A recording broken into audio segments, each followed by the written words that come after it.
ราบนบนอบน้อมยังพระติรัตนแก้วเจ้าตั้งสามประการอันมีพระพุทธเจ้าพระสัทธรรมเจ้าพระสังฆเจ้าอันเป็นสรณะที่เปิ่งที่เคารพนับถืออันสูงสุดในชีวิตกราบคารวะแทบไตรไวสาบารมีธรรมพระมหาเถรานุเถระเจ้าคณะพระสังฆาธิการภิกขุสงฆ์องค์เนนจุตนจุองค์โดยความเคารพขอเจริญสุขเจริญพรญาติโยมศรัทธาสาธุชนปอออกไม่ออกศรัทธานาบนตีนจองห้องวัดจุหนุ่มเท่าใจยิงขอน้อมต้อนรับทุกท่านเข้าสู่รายการมรดกธรรมกำเมืองและสารธรรมกำเมืองทางสถานีวิทยุกระจายเสียงพระพุทธศาสนาแห่งชาติและสังคมคลื่นเพื่อการศึกษาพระพุทธศาสนาและวัฒนธรรมคลื่นพระพุทธศาสนาและจริยธรรมส่งสัญญาณออกอากาศทางสถานีวิทยุวัดฝ่ายหินตำบลสุเทพอำเภอเมืองเชียงใหม่จังหวัดเชียงใหม่ในระบบคลื่นความถี่ FM 104.50 เมกะเฮิรตซ์สถานีวิทยุคลื่นพระพุทธศาสนาและจริยธรรมในความอุปถัมภ์ของมูลนิธิพระบรมธาตุเจ้าดอยสุเทพส่งสัญญาณกระจายเสียงในระบบคลื่นความถี่ FM 96.0 เมกะเฮิรตซ์ตลอดจนสถานีวิทยุในเครือข่ายคลื่นวิทยุสีขาวเพื่อเจ้าประชาพร้อมกันนี้ก็ขอยกมือ10 นิ้วกราบถวายการต้อนรับและเจริญพรต้อนรับพ่อแม่ครูบาอาจารย์พระเจ้าประสงค์องค์เนนจุตนจุองค์ญาติโยม FC เป็นรายการทุกรูปทุกท่านที่ได้ติดตามรับชมรับฟังการไลฟ์สดทางหน้าจอ Facebook ไลฟ์ของวัดวังสิงห์คำ Facebook ไลฟ์ของธรรมะคลื่นสีขาว Facebook ไลฟ์ของทีวีวัดฝ่ายหินหรือว่าสถานีวัดฝ่ายหินตลอดจนหน้าจอ Facebook ไลฟ์ของ FC แฟนรายการตีเข้ามาแล้วได้กดลิงก์กดไลค์กดแชร์รายการนี้ไปยังกลุ่มเพื่อนๆของทุกท่านรายการนี้ดำเนินโดยกล่าวกับผมอาตมาภาพพระครูวิสิทธิ์ศรีลาภรณ์รองเจ้าคณะอำเภอเมืองเชียงใหม่เจ้าอาวาสวัดวังสิงห์คำตำบลประแดดอำเภอเมืองจังหวัดเชียงใหม่หรือตุลุงในวังนำรายการนี้มาพบปะกับทุกท่านขอบพระคุณท่านผู้อำนวยการทุกสถานีตั้งแต่สถานีวัดฝ่ายหินสถานีคลื่น96และสถานีในเครือข่ายของวิทยุสีขาวเพื่อเจ้าประชาในเมตตาท่านเจ้าอาจารย์พระครูอภิวัฒนวิกรมและผู้อำนวยการในเครือข่ายทุกสถานีตัวเองก็ต้องขอกราบประทานอภัยและสุมาอภัยเหมือนเดิมขอสุมายังก็โดยเฉพาะแล้วทาง Facebook ก็จะบแบมหายไปพ่องมาปะกันสดพ่อง ก็ทั้งนี้และทั้งนั้นก็โดยเหตุว่ามีศาสนกิจมีภารกิจโดยเฉพาะก็ใกล้งานกินใหญ่ตันหลวงงานปวยหลวงเฉลิมฉลองกุฏิสงฆ์หงหลวงและถาวรวัตถุเสนาสนะของวัดวังสิงห์คำดังที่ได้นำเรียนแจ้งประชาสัมพันธ์ญาติโยมศรัทธาเฮาได้รับทราบกันไปแล้วนั้นช่วงนี้ก็ใกล้เข้ามาแล้วก็ต้องเตรียมการเตรียมงานหลายสิ่งหลายอย่างก็เลยไม่ได้มาพบมาปะสดกับญาติโยมศรัทธาวันนี้ปะกันสดร้อนจากเตาเวลาก็ล่วงเลยมาตะกี้เปิดละไว้ก็เมาไปเที่ยวพองานที่จะต้องทำในวันนี้แล้วก็ประกอบกับไปเปิดคลื่นวิทยุฟังไปเป็นแฮมคลื่นหนึ่งแต่ว่าอย่างทางนี้เพิ่งยังประตัดเข้ารายการมาพอเป็นวัดตัวเก่าไปเปิดแฮมคลื่นหนึ่งก็เวลาก็ล่วงเลยมานักเกเนาะเข้าสู่รายการเดี๋ยวก่อนฟังน้ำฟังธรรมนำธรรมะฝากฝังเป็นข้อคิดเป็นข้อปฏิบัติ ในการดำเนินชีวิตประจำวันให้ก่อนเนาะเดี๋ยวเราค่อยมาพบมาปะมาโอ้จาตอนที่เวลาจะเอื้ออำนวยในตารายการณโอกาสบัดนี้น้อมเอิญเชิญชวนทุกท่านตั้งอกตั้งใจฟังน้ำฟังธรรม ในรายการแล้วก็ค่อยมาพบปะกันอุจากันตักตายตั้งเฟซตั้งโทรศัพท์ในตารายการณโอกาสบัดนี้ นะโมตัสสะภะคะวะโตอะระหะโตสัมมาสัมพุทธัสสะสีเลนะสุขติงยันติสีเลนะโภคะสัมปัตตาสีเลนะนิพพุติงยันติสัทธโว ดูราสปุริสะตั้งหลายตั้งยิ่งใจม้วนหมู่อันทาอยู่ฟังธรรมยกมือตำน้อมไฟย้อนมักไฟใจหมายใครพันพายโอนจากต่างตุกหญ้าเครื่องกาพาทัดนาตาไฟหอยอย่างสุกชื่นจ้อยสามประการคือว่าสุขสำราญลำยิงมีจุสิ่งดังประสงค์ในแขวงคงลุ่มฟ้าคือสุขลาเมืองโคนสุขเมืองบนเตตองแดนเขตห้องเมืองสวรรค์เป็นนิรันดร์ข้ำเจ้าประสบเศร้าเครื่องกามีตัณหาดับมอดตุกจิงวอดดับหายได้ผ่านภายไปสู่ยังที่อยู่ในระปานจริงได้หือตานยังเข้าน้ำวัตถุพรำปัจจัยศีลดวงใส58หักษาแขวรับตนบ่เมาบนโดยบาปอันกระหยาบนานาประการพร้อมแน่อยู่ท่าฟังธรรมฟังแล้วจำเฮือใดก้อยเกะก้อนไก่เอาสาหันเอาเป็นญาณวิเศษป่าหือโป้นเขตเครื่องกาแถมพญาตัวเก่าหือมาเต่าปันปุนปกยกหนุนเตือมกำหือล่วงล้ำเครื่องขีมกำสอนมีติดต่อจุงตังภาษาลอดาฟังบัดนี้แดเตอมนุษย์สามอันว่าคนหญิงใจโลกไตมีบ่ไรสังขญาลายภาษา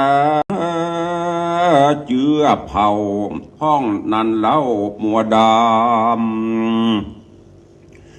กระตำกรรมถอยไล่บ่เว้นไว้ตั้งวันพองมีใจมันแผ่กว้างหุมก่อสร้างต่างดีพ้องมั่งมีหลายแหล่พ้องก็ตุกนักเกกอนาถาอันว่ามนุษย์เฮานี้นากันอยู่ห่วมที่เดียวกันมีอนันต์มาเต้าหากนาเราจิตตั้งกันบ่มีกรรมมากันบ่มีกรรมสั่งบัญญัติไว้ย่อมถอยไล่หึกนายิ่งกว่าหมูแม่จางแม่ยิ่งกว่าสัตว์ทวนแนงัวควายเหตุนั้นปราดตั้งลาอันมีแต่ก่อนเจนปูมอนปิตาจริงปัญญัติข้อแหมไว้เอามาไว้ใจหือคนน้อยใหญ่ได้ปฏิบัติตาม เป็นก้องงามลำเลิศป่าฮือเกิดสวดสดีจะเพียบดังคนโลกีน้อยใหญ่จักแปลงเฮือนใหม่ปลูกสร้างแปลงตูบอย่างมุงคาตังวัดว่าหงโบสถ์กำแปลงลวดวิหารบ่ฮือป่าปันโกดโกงฮือถูกลงกองมันก็ปากันหนุ่มเทาเอาเชือกมาวัดแต่เก้าเถิงปลายพอเล้งไม่ทวนทีฮือแม่นตี้กองดีบ่ฮือนี้แบบเบาอันนี้แหละเราเพียบไว้เป็นดังปัตตัดนั้นใส่ดังไข่มานอนแลยนะอันว่าศีลหรือปัตตัดมี5 เส้น5 ข้อนั้นใส่พระพุทธเจ้าอันเป็นที่ใบตนโยดในภายโพธิเทศนาว่ามีปานาติปาตาเป็นเกาสุราเมรยะนั้นเราเป็นปาขอยิ่งใจมวลหมู่จุงขวาดหูยาวปาจักไข่กล่าวจี้เฮอได้หูขี่แย่อันว่าปาดแน่นั้นเล่าเฮอเว้นบาปเศร้าเส้นจุประการบ่เฮอทรละมานผูกมัดเสสัตยังสัตตาหน่อยใหญ่บ่เฮอเอาไม้เครื่องเขียมก็บ่ฮือตีค้ำขายังสัตว์แน่เหนือดินสัตว์ตัวบินบนอากาศตัวอยู่ยังหาดวังสายตัวอยู่ในหูธรรมตัวอยู่ในน้ำวังการเฮอมีกำส่งตันไฟห้อยต่อสัตว์ใหญ่น้อยนานากันขี่ขาค่ำขายังสัตว์ลุ่มฟ้าโลกีบาปกรรมมิหยาบจ้านักเต้าฟ้าเลโลนกรรมมากันว่าฆ่าคนหนุ่มเทาบาปมานั้นบาปมากเต่าบ่โหดการขาดนักบวชผู้มีศีลบาปนักยิ่งกว่าดินกับฟ้ากันได้ขาอย่างพ่อแม่บาปซ้ำนักเด้บ่อาจสั่งขาญาอันว่าปานาติปาตานิใส่มันบ่ใจกรรมบาเอาควรเกิดเอาทวนทีว่ากันตัวเฮานี้ได้กระทำอย่างปาปะกรรมบทดากรรมหยาบจาคือได้ฆ่าสัตว์น้อยใหญ่ตั้งเป็ดไก่งัวควายข้ายิงใจหนุ่มเท่าบาปนั้นเราใบบอดก็ตกตอดเราลาฮือได้ต้องกังกาไม่มาตั้งแต่ชาติปัจจุบันเฮือได้หันจากดานี้บ่มีตีสงสัยกันตายไปพรากนาจากลุ่มฟ้าเมืองโคนก็ได้เอาตนไปมกใหม่ที่ลุ่มไตอเวจีหลายร้อยปีเป็นเขตกันบาปหล่อเศษมีน้อยกามจ่องหอยป่าไปกึดอยู่ในลุ่มฟ้าเป็นสัตว์ต่ำจ้าหมาหมูเป็นป่าปูเป็ดไก่เป็นจังม้าควายงัวควาย คือคนยิ่งใจมวลหมู่เอาไปคาสู่กันกินเป็นดังเฮาหันนั้นเราก็ย้อนกรรมเก่าปางหลังแม่ป้าปังตอบใส่จริงใดตกให้อเวจีการกรรมมีบอกขาดได้กลอยกลาดไกลกลาได้เกิดมาเป็นคนมีตัวตนแผกเบามีหูตาเล่าหนวกบอดมีแขนขากุดกอดมืองอเป็นตูดก่อขี้เหือนมีเลือดเปื้อนตัวตนตุกเลลนอยากไร้หาเลี้ยงใส่ตัวอาตามพานบ่มีวงวานพี่น้องบ่มีเพื่อนปองมิตรสหายเปียที่ลายไม่มาดยอมมาปาดอินทรีได้เครื่องขี่ลำบากกินยาลายปากกู้บานหมอก็ปอขี้ค้านจักยาได้หับทุกขเวทนา ไม่เอาก็ย้อนกรรมเก่าสร้างไว้แต่บางใดหากห่างเสียกันเป็นเลือดเป็นเดือดดันสาเป็นเดือดดันลำแผ่ถึงพ่อแม่บงสามลาโบตาลูกตาเอาได้ไม่เอาเป็นกรรมพระตุกโศกกลาตกผ่านอ่านว่ามิจฉาจารเล่นจูมีโทษกู้ยิงใจเป็นคนไปจากนี้หันแต่นี้ปัจจุบัน การดับขันกราดกร้อยบาปกรรมถอยเลนจูจักส่งอยู่ไปเกิดนรกเดือดอเวจียมพิบันมิตียมพิบันตีจะใจจุ้ยมาไลกับปิวเล่นขึ้นต้นงิ้วน้ำคมจ้าน้ำก็มาบาดกายเลือดย้อยตุกจ่องหอยเครื่องขี500 ปียังบอบโปนย้อนบาปล้ำโลนกันนาตาสมา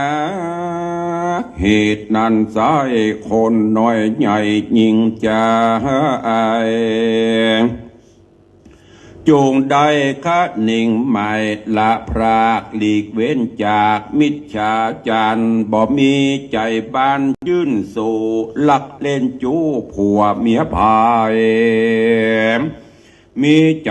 ใส่พองแผ่วเป็นดังแก้วประภาบุญจักฮักษาช่วยกรรมล่วงล้ำภัยมานได้สุขเจยบานตีเอียงตาเอาทุกคำเจ้าสวัสดีบ่อยาจะแลนาข้อทัดไปนั่นใส่คือหากมาใดปัดตัดหรือศีลเส้นทวนสีฟังทวนทีย่อมได้ปัญญาคือมุสาวาตานันเราบอกฮือคนหนุ่มเท่ายิงใจปากจ่าหมายจุหลอกกำศอกกอกมายากล่าวกรรมมุสาลวงล่อฮือเปิ้นพิษก่อกองธรรมจะยังกรรมบอดเตียงอุบิดเบี่ยงไปมาคนนาเอาไม่ด้านใดขี้มองได้เสียเข้าของก็ย้อนกรรมผีเผื่อว่าหูก็เครื่องขี้ กรรมอันบ่มีก็มาแปลงใส่กรรมอันบ่ใหญ่ก็แปลงแห่ไผกล่าวกรรมมุสานิโสดย่อมมีโทษนักหลายเป็นคนไหวจาตินี้บ่มีที่สงสัยกันตายไปโมยมั่งย่อมไปอยู่สังอบาย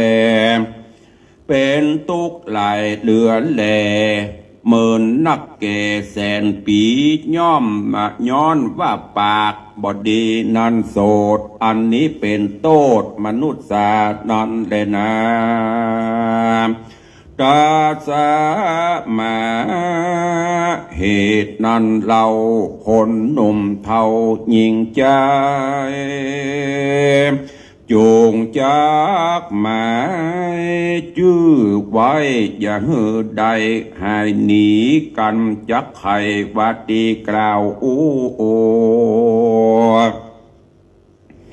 อย่าหือลิงโลพิษจากศีลธรรมไขกรรมอันซื่ออย่าได้หือพิษแบบเบากรรมบาปเศร้าปาลากรรมมุสาเว้นขาดกรรมแห้วหาดตุ่มวังนับเป็นตังพาเสดป่าฮือเกิดสวดสดีเจริญนาอันว่าปัตตัดทัดมาทวนหานั้นใสมีชื่อไว้ว่าสุราเมระยะมัชฌปมาทัฏฐานาองค์พระพุทธาตีไว้โดนยศใหญ่โยดเตสนาโพธปันมา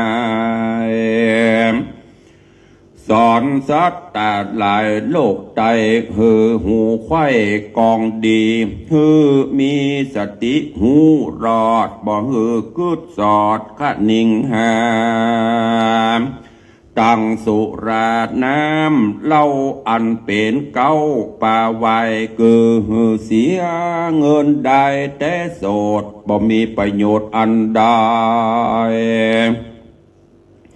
เมื่อกินเหล้าเข้าไปนั้นเรา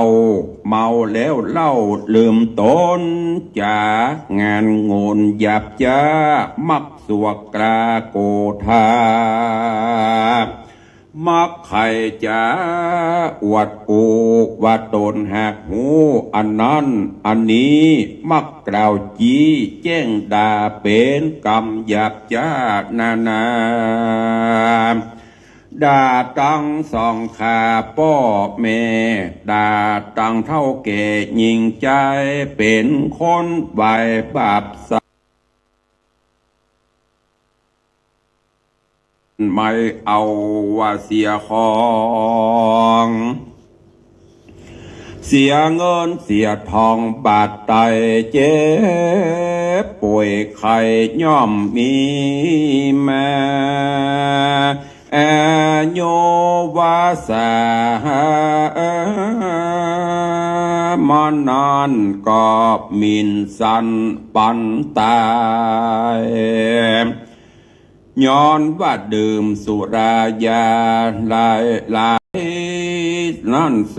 ดหากมีโทษหลายประการเป็นดังที่เฮาได้สืบสานสายหายมา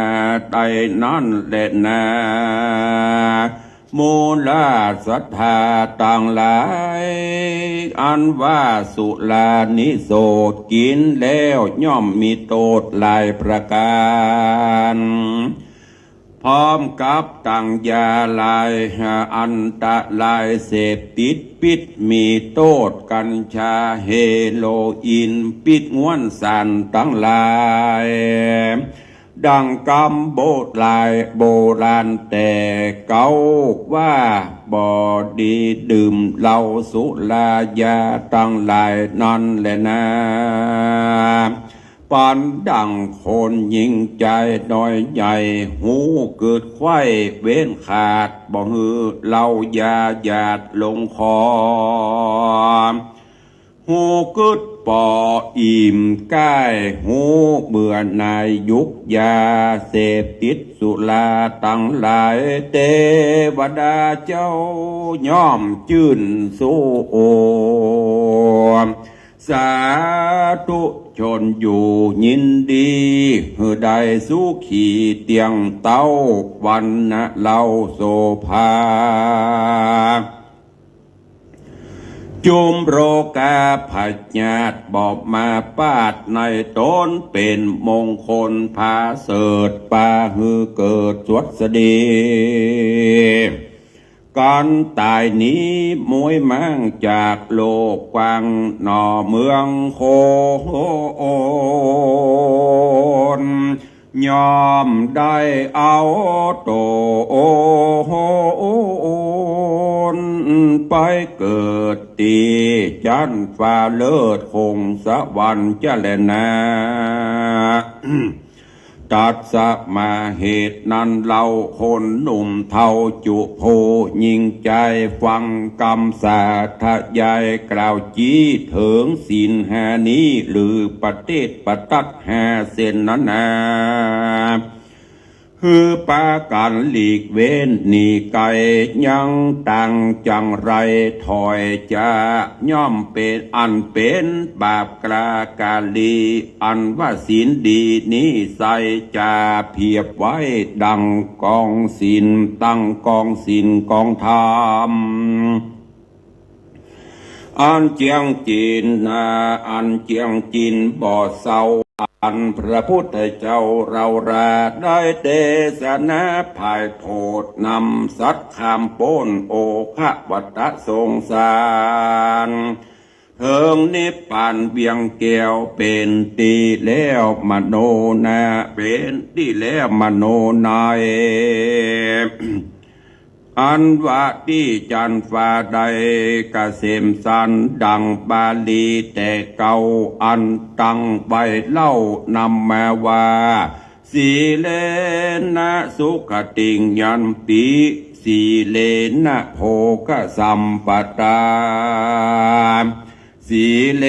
นะนิพุติงยันติดังนี้ใครกล่าวจี้ว่าผู้จักได้เอาตนไปเกิดตีผาเสดเมืองสวรรค์ได้สุขสันต์ทุกวันคำเจ้าหรือจักมั่งเต้าทมแหนหรือจักไกลกราไปรอดเบียงแก้วยอดเนลปานก็ย้อนศีลเจียงคันนี้เราหากเป็นเก้านำไปเหตุนั้นกวนข้านิ่งในจะใจมีศีลไว้รักษาศีลจักป่าปนจากตั้งตุกยาจุประการเจริญนาคือปากันสร้างกองบุญอันใหญ่พาเสดอันลำเลิศสามประการตานังคือว่าเฮตานบอกขาดสีลังมีศีลสะอาดรักษาภาวนามันภาวนาติดต่อมีสมาธิก่อในใจ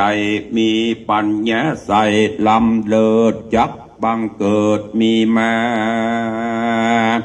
ขอมูลาสัทธามวลโม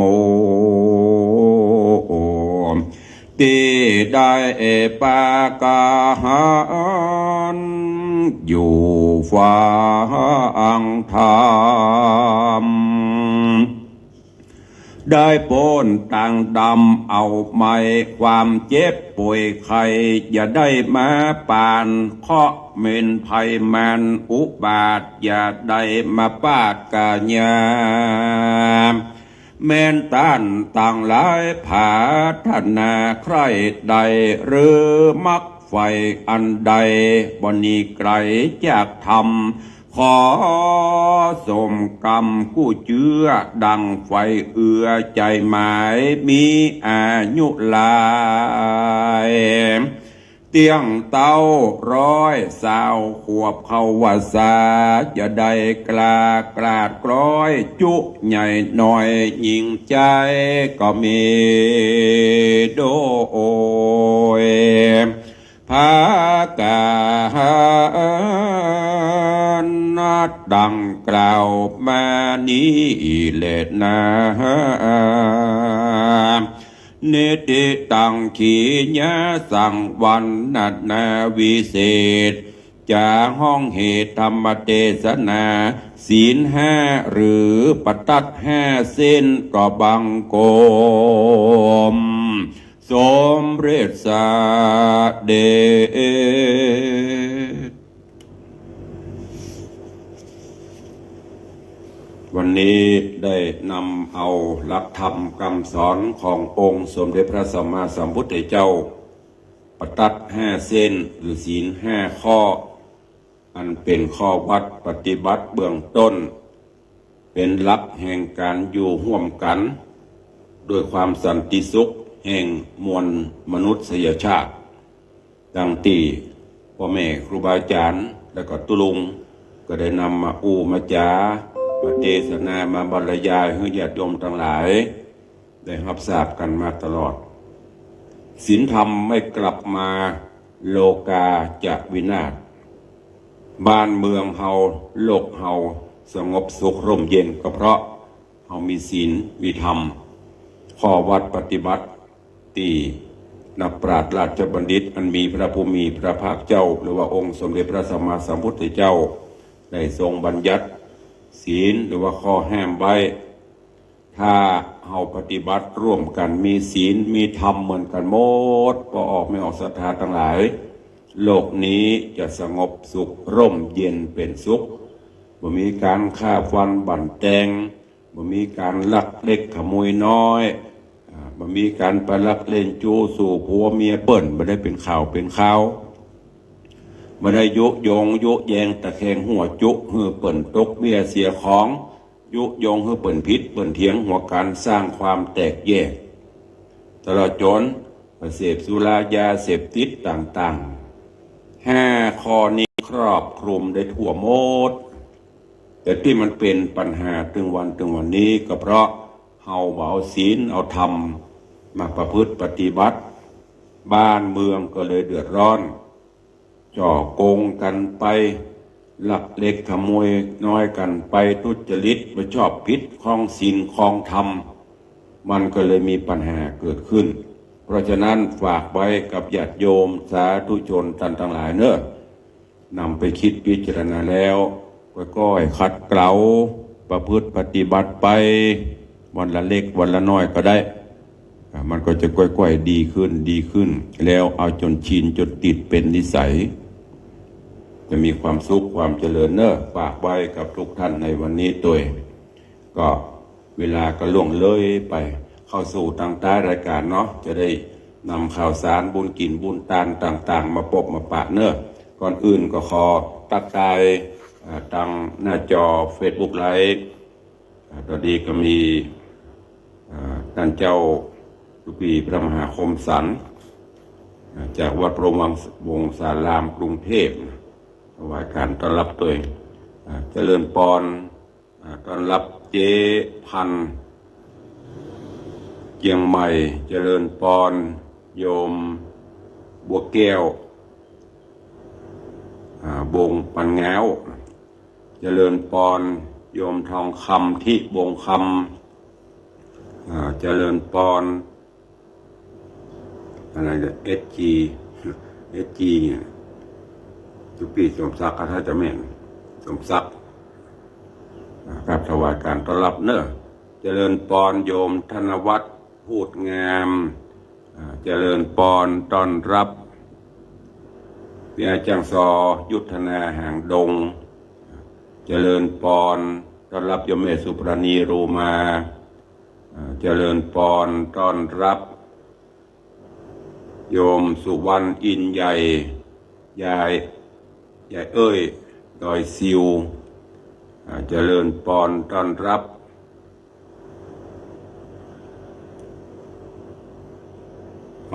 วันนี้ผู้หมวดใหม่ป้ายแดงท่านผู้หมวด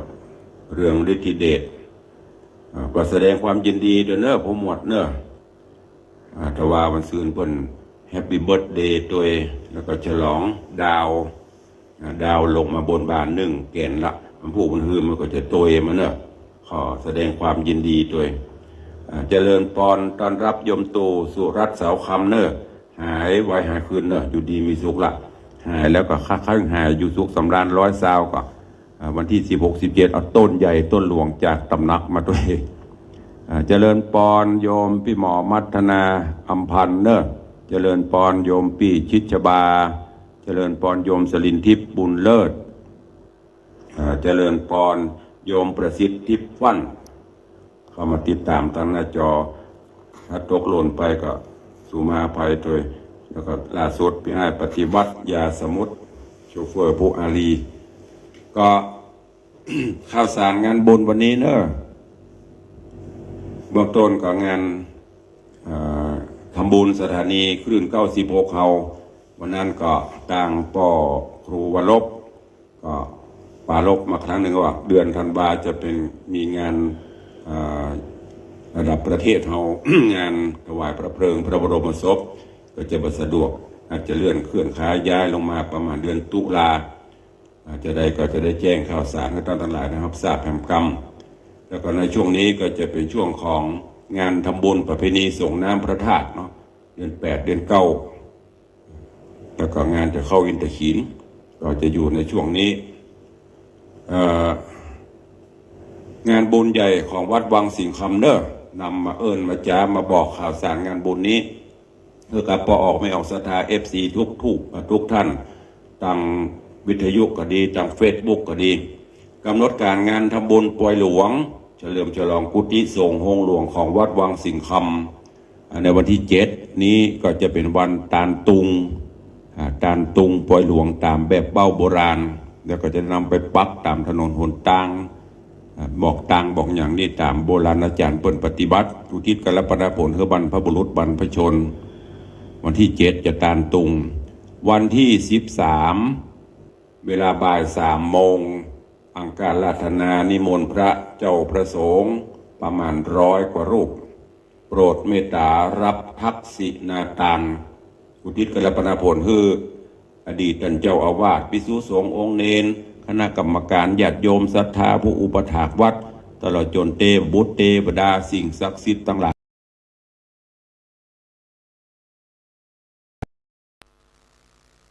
อันนี้เป็นพิธีทักษิณา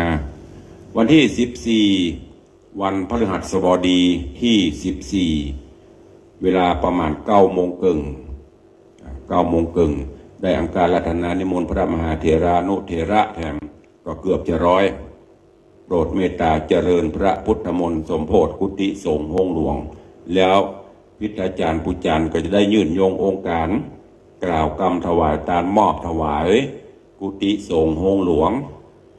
เสนาสนะที่ได้กึดลำตำสร้างซ่อมแซมมอบถวายไว้ในบวรพุทธศาสนาสมเจตนาของหมู่เฮาเจ้าข้าทั้งหลายเนอะถึงสมณศรัทธาและมูลศรัทธาที่ได้ร่วมกันสร้างกุฏิสงฆ์หลังนี้แล้วก็จะได้ถวายภัตตาหารเพลถวายเครื่องทยทานถวายภัตตาหารเพลและเลี้ยงข้าวปลาอาหารญาติโยมศรัทธาก็เป็นเสร็จพิธีส่วนวันที่15อันนี้จะเป็นงานม่วนละ15ญาติโยมศรัทธากันตกแต่งด้าครัวกินครัวตานบ้านไผ่บ้านมันวันที่16วันที่17ตั้งแต่9 โมงเป็นต้นไปญาติโยมศรัทธาหัววัดหัววาต่างๆโดยเฉพาะหัววัดก็ประมาณ350หัววัดจะได้แห่เครื่องครัวกินครัวตานเข้าสู่ร่มอารามขวงแก้วทั้ง3ถวายเป็นตานไว้อันนี้เป็นกำหนดการงานปล่อยหลวงเนอะแจ้งคืออีพ่ออีแม่ญาติโยมศรัทธาตึงต่างบ้านตึงเฟซบุ๊กได้รับทราบเพื่อจะได้มีเจตนากุศลมีเวลาได้มาร่วมกินร่วมทานด้วยกันในส่วนที่จัดแจ้งสะพานบุญข่าวสารงานบุญก็คือเชิญชวนอีพ่ออีแม่ป้าอุ้ยแม่ป้าสาธุชนญาติโยม FC ทั้งหลายร่วมเป็นเจ้าภาพ ในการถวายสังฆทานที่เราจะถวายพระมหาเถระเจ้าคณะพระสังฆาธิการก็ประมาณ200กว่าชุดนะชุดละ2,500 บาทชุดละ2,500 บาทอันนี้ถวายพระเจ้าประสงค์ที่นิมนต์มารับทักษิณาทานแล้วก็เจริญพระพุทธมนต์และแห่งอันหนึ่งก็คือหัววัดที่เคยกินห่วมตันเติงกันก็ประมาณ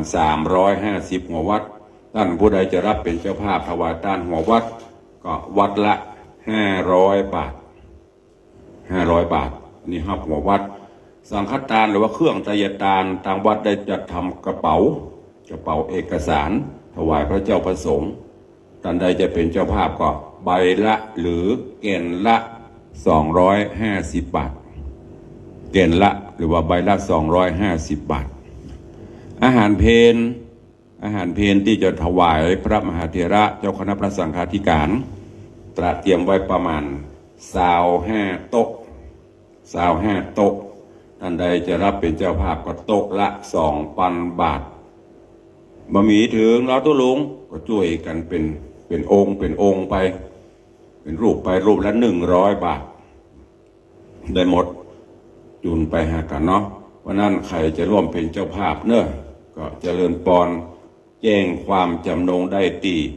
วัดวังสิงห์คำหรือวัดที่ตุลุงเบอร์โทรศัพท์ก็081087836540อันนี้แจ้งความจำนงได้ตลอดเนอะจะรับสังฆทานจะรับกระเป๋าเครื่องไตรทานอันใดก็แจ้งความจำนงเข้ามาได้ตุลุงก็จะได้โจทย์เอาลายหมายเอาชื่อของญาติโยมศรัทธาแล้วก็จะได้นำมาประชาสัมพันธ์คือได้รับทราบกันในตอนนี้ก็ขออนุโมทนาเจ้าภาพที่ได้แจ้งเข้ามาเนอะถ้าตกหล่นไปก็ขอแจ้งตุลุงตัวเอง มีโยมสมานโยมวรารัตนาดีนี่เป็นเจ้าภาพสังฆทานชุดใหญ่1 ชุดกระเป๋า1 ใบโยมแม่นงเยาบุญช่วยนายแพทย์เพทายสจจิรัญพรเตโชรานอันนี้ก็เป็นเจ้าภาพสังฆทานชุดใหญ่1 ชุดโยมกล่องทองแดงตากระเป๋า2 ใบโยมแม่แก้วดีมาหน้าผันกระเป๋า4 ใบ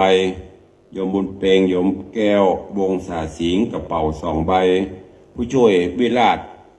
นางแดงอินตุ้ยอันนี้ผู้ช่วยหมู่6บ้านวังสิงห์คำเป็นเจ้าภาพถวายภัตตาหารร่วมทำบุญโต๊ะภัตตาหาร 2,000 บาทโยมกิ่งการกันทบงโยมณวมินทร์กันทบงอันนี้ก็สถาบันวังสิงห์คำวันนี้ร่วมเป็นเจ้าภาพถวายภัตตาหารเพล2 โต๊ะ 5,000 บาทโยมวิภาวีคำแหลงสังฆทานชุดใหญ่1 ชุดโยมจิรนันท์วงใหม่พร้อมครอบครัวสังฆทานชุดใหญ่1 ชุดโยมประเสริฐรัตนังหรือพี่ไอ้สาวร่วมเป็นเจ้าภาพสังฆทานชุดใหญ่1 ชุดแม่จันเปงปิงพยอมเป็นเจ้าภาพหัววัด1 วัดโยมใจเพชรพินานสุพจน์หรือว่าพินานไก่ปุจานวัดบ้านตานายสมคิดชยาเป็นเจ้าภาพสังฆทานชุดใหญ่1 ชุดอุทิศกุศลให้แม่เรือนคำชยาแม่จันออนพยุงทรัพย์รับเป็นเจ้าภาพ2 หัววัดนายเจษดานางบรรณานางสาววรันดากรมหนุ่มกระเป๋า1 ใบแล้วก็มีนางสาววันชนกเด็กหญิงนิยาพรหินแปงอุทิศกุศลให้หม่อนคำหม่อนติ๊บณวงศาแล้วก็ตระกูลณวงศาตระกูลปัญญาแดงตระกูลหินแปงร่วมเป็นเจ้าภาพถวายภัตตาหาร 2,000 บาทอาจารย์ศรีพรณวงศานางสาวพิมพ์ชนกเยียงสิทธิโชคอุทิศกุศลให้ตระกูลปัญญาแดงตระกูลณวงศา ร่วมทำบุญถวายภัตตาหารเพน2,000 บาทโยมแม่ตะวันคำวังพร้อมลูกหลานร่วมเป็นเจ้าภาพถวายภัตตาหารเพน2,000 บาทบริจาคน้ำดื่มแหมซาว5 แพ็คแม่อุ้ยมอนมั่นใจปินแม่อุ้ยอายุได้100 ป่ายแล้วเนอะสุขภาพยังสมบูรณ์แข็งแรงบ้าน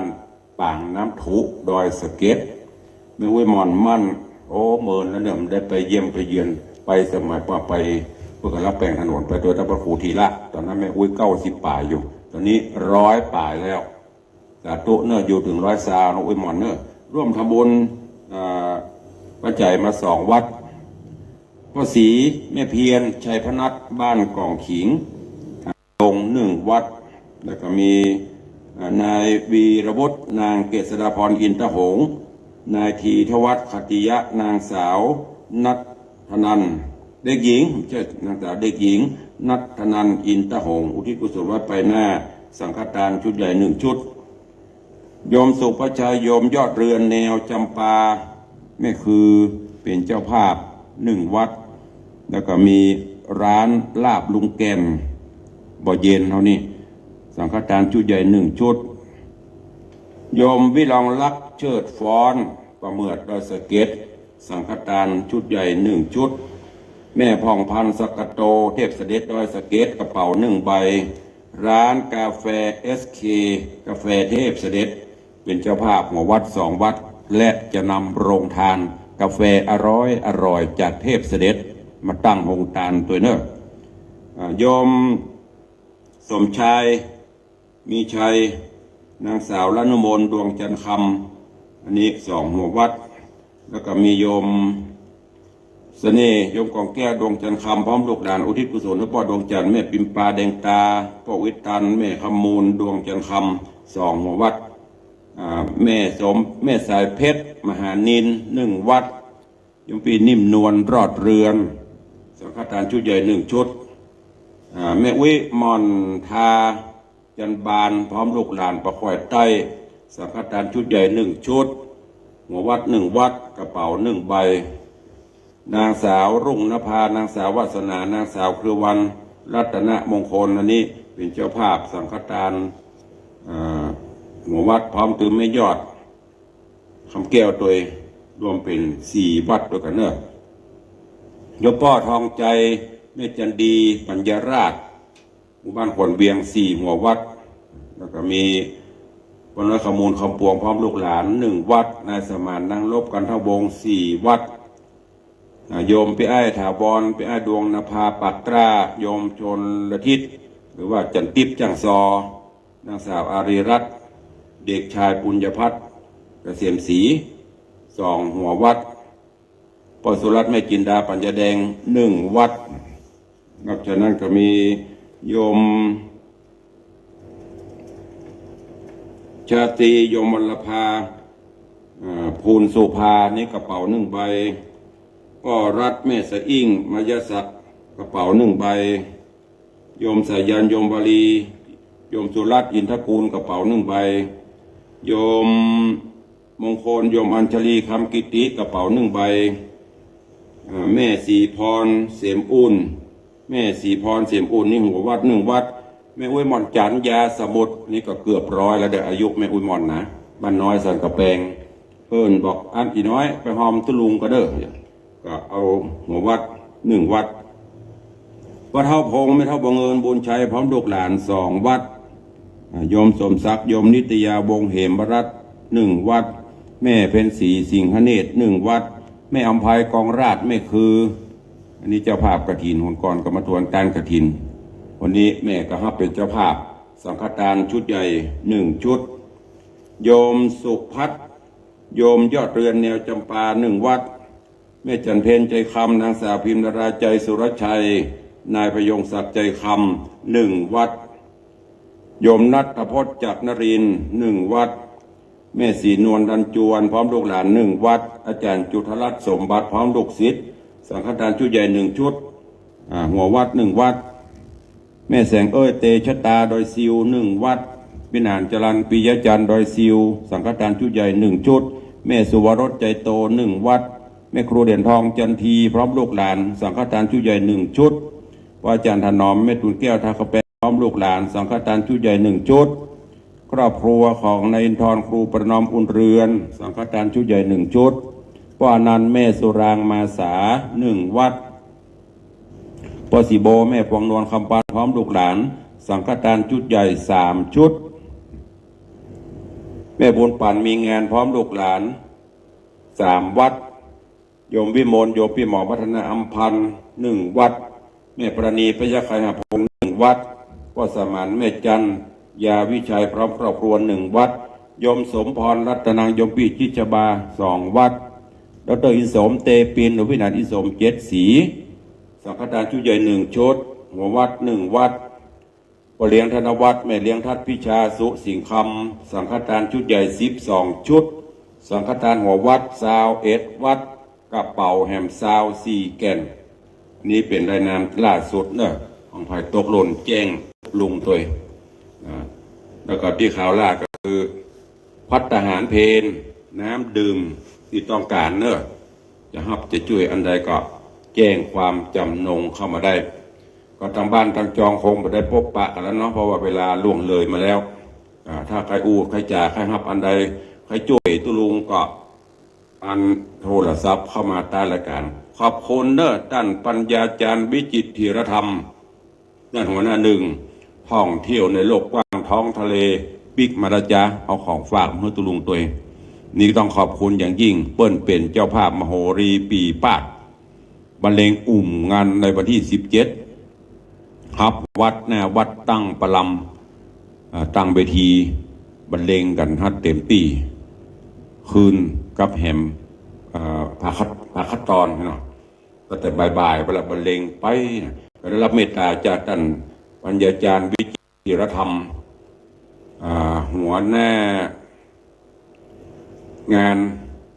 ป้องกันและบรรเทาสาธารณภัย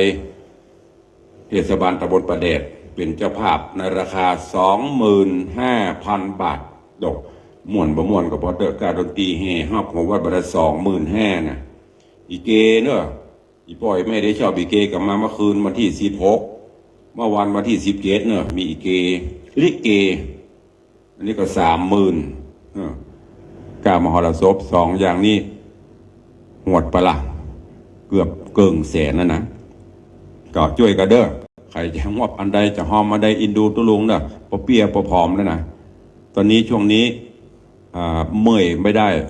นอนบ่ได้เดือดตื่นมาก็คอแหบคอแห้งสีจะเมื่อยก็โดบพาราเข้าไปเมื่อวันก็เตียวไหวเบิ้งไหวว่างท่องก็โอ๊ตเอาประคับประคองไปตั้งจิตอธิษฐานบุญบารมีสิ่งศักดิ์สิทธิ์เจ้าวัดเจ้าวาช่วยประคับประคองไปให้มันรอดไม่ใช่ว่าแล้วปลาหลวงแล้วเมือนะยังไม่เมือวันหน้า1ว่าบลังก็แล้วปลาหลวงแล้วลวดให้ใกล้ก็ดิ้งเนาะเตรียมพร้อมแล้วหรอแล้วก็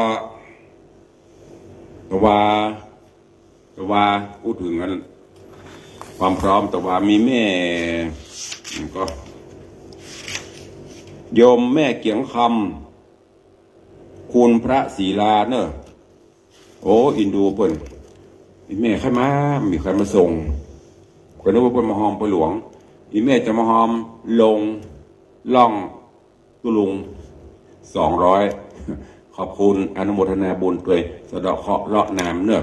ใครจะห่วงก็ได้เอาแล้วเนาะเวลาหมดเวลาเลยเวลาของสถานีเดี๋ยวจะไปเบียดเวลาเปิ้นก็ขอบคุณทุกท่านที่ได้ติดตามเป็นกำลังใจในช่วงนี้ตุลุงอาจจะบ๊อบแบมหายเนอะเพราะว่าอย่างที่ได้บอกไปเดี๋ยวจบรายการก็ต้องไปประชาสัมพันธ์ไปไปจ่าตั้งหอกระจายข่าวแหมเตรียมงานต้องเช็คว่างานวันนี้ที่จะต้องทำมีอะไรบ้างอยู่ในตุลุงนี่หมดถามว่าคนอื่นแล้วตุลุงเพิ่นก็มีภารกิจเนาะอันไหนที่ทำได้ก็ทำไปมันถึงแล้ววันนี้อาจจะได้แปลงเบตงกินเพลงกันไปเพราะนั้นอาจจะไม่ได้พบได้ปะกับญาติโยมทั้งหลายสม่ำเสมอแต่จากนี้ไปปล่อยหลวงปล่อยลามแล้วคงจะได้ปะกันตลอดเนอะฝากทำกรรมเนอะใครจะช่วยตุลงเป็นเจ้าภาพน้ำดื่มก็ได้ ดื่มก็ต้องการน้ำมันฮ้อนนะนี่น้ำดื่มภัตตาหารเพนสังฆทานหัววัดสังฆทานชุดใหญ่กระเป๋าทยทานแจ้งความจำนงได้เนอะ0810783560ได้ทุกเวลาวันนี้ขอความสุขสวัสดีจุงบังเกิดมีกับทุกรูปทุกท่านเนออยู่ดีมีสุขเหมือนกันจุตนจุองค์จุผู้จุคนจัตตารโอธรรมาวัตันติอายุวันโนสุขังพะลัง